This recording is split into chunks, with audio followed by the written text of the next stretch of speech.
श्री शिवाय नमस्तुभ्यम दोस्तों। हर हर महादेव। कैसे हैं आप सब? स्वस्थ और सुरक्षित होंगे, सुखी और समृद्धशाली होंगे।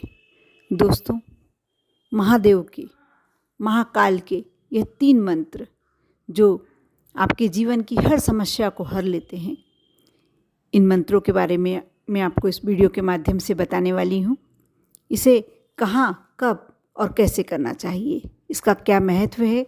आप यदि जीवन में 3 मंत्र कर लेते हैं तो आपका जीवन सफल हो जाता है, आपके जीवन की सारी परेशानियां समाप्त हो जाती हैं। इस वीडियो को आप शुरू से अंत तक अवश्य देखें, क्योंकि मंत्रों की जानकारी तो आपको सभी को होगी, किंतु कहाँ और कैसे करना चाहिए इन सीमाओं को कई लोग नहीं जानते। इसलिए आप शुरू से अंत तक अवश्य देखें। अच्छा लगे तो लाइक करें। यदि मेरे चैनल पर नए हैं, आवाज़ पहली बार सुन रहे हैं, तो सब्सक्राइब करें। और यदि आपका कोई रिलेटिव, आपका कोई दोस्त परेशानी में है, तो आप उसे अवश्य यह वीडियो शेयर करें। महाकाल के, महादेव के ये 3 मंत्र। सबसे पहला मंत्र है ओम नमः शिवाय। आप यह चलते फिरते मंदिर में यदि आप दर्शन करने गए हैं, वहाँ बैठकर कुछ देर तक आप ओम नमः शिवाय का जाप करते हैं, इससे आपको एक असीम शांति प्राप्त होती है। इससे आपको एक असीम शांति प्राप्त होती है। और दूसरा मंत्र महामृत्युंजय मंत्र। इस मंत्र के बारे में ऐसा कहा जाता है कि इसे बड़े विधि विधान से करना चाहिए। आप इसे दिन भर में कभी भी नहीं कर सकते। आप इसके लिए, आपके यहाँ कोई ऐसी परेशानी चल रही है, बीमारी संबंधी, कोई आपके परिवार के सदस्य को मृत्युतुल्य बीमारी हो गई है, कोई बहुत ही ज़्यादा बीमारी भोग रहा है, तब आपको ये मंत्र पंडितों की, विद्वानों की देखरेख में करवाना चाहिए।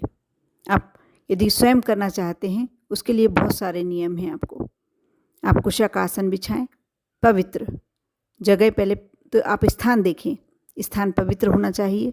उसके बाद आप कुशक आसन बिछाएं, एक कलश भरकर जल का रखें, उसमें थोड़े से कुछ गंगा जल की बूंदें डालें और शांति से बैठकर स्नान के बाद बिल्कुल साफ और स्वच्छ कपड़े, वस्त्र पहनकर आप यह मंत्र करें। वैसे तो ये मंत्र यज्ञ, बड़े बड़े यज्ञ आप करवा रहे हैं, कुछ अनुष्ठान करा रहे हैं, कोई ऐसी कोई परेशानी से, बीमारी से आप यदि घर में कोई सदस्य परेशान हो, उसके निमित्त करा रहे हैं, तो आपको बड़े बड़े अनुष्ठान कराने होते हैं। तब यह कोशिश यही करनी चाहिए कि ये स्वयं करने की अपेक्षा विद्वानों की देखरेख में, पंडितों की देखरेख में होना चाहिए। इसके लिए थोड़े से नियम हैं।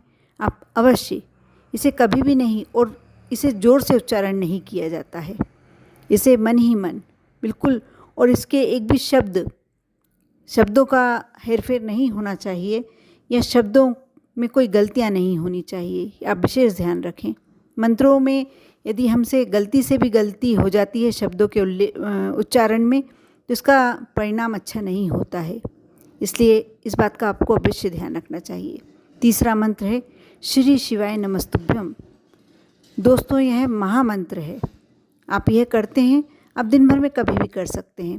कुछ भी करते समय आप किसी से, यदि जैसे नमस्ते किया जाता है, वैसे भी श्री शिवाय नमस्तुभ्यम आप बोलते हैं। ये भी एक बहुत अच्छी वो है, और इसमें कोई प्रॉब्लम भी नहीं है। आप जब चाहें जब कर सकते हैं। ये तीनों मंत्रों का आपको मैंने जानकारी दी है, आप करें और इसके बहुत सारे फल जो अच्छे हैं पाएँ। आपकी कोई भी जीवन की समस्या है, इससे अवश्य समाप्त हो जाएगी। आप पर और आपके पूरे परिवार पर भगवान भोलेनाथ की कृपा हमेशा बनी रहे। ओम नमः शिवाय।